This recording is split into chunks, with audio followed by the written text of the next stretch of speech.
Well, people have a name for things. If they see a child draw pretty pictures right away, they think the child is gifted. Because that means I haven't the slightest idea how a 6-year-old can draw a profile of a human being that looks so accurate. That's what they're saying when they say he's gifted. I have no idea of how that occurs. When a fish migrates thousands of miles to the spawning grounds, without mother fish opening up a map of the world, showing the fish how to get to the spawning grounds, they invented a word for that, instinct. It means I haven't the slightest idea of how these fish do that.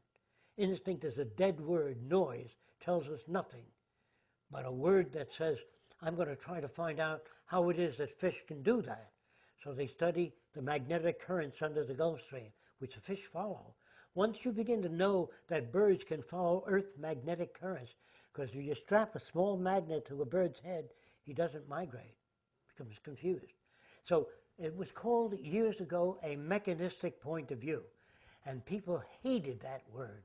Mechanistic? I'm not a machine. I'm flesh and blood. I'm a thinking, feeling. They love that. And they moved away from the mechanistic point of view, which hurt society no end. It's the mechanistic point of view. All that it says is, look, you can't roll your eyes to the right unless there's a muscle and the nerve cells that feed that muscle. You can't twist your arm unless muscles run in that direction. That's all that a mechanistic point of view stated, that nothing occurs. The mechanist also stated this, that nothing is self-activating. That's the most difficult thing for people to grasp.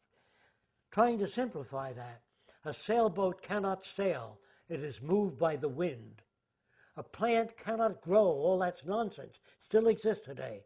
A plant requires warmth, temperature, moisture, gravity.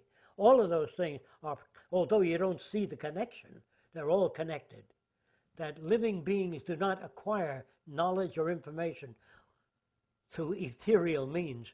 They acquire it by banging their head against a wall, slipping on ice, then they design anti-slip systems. First you have to slip on the ice.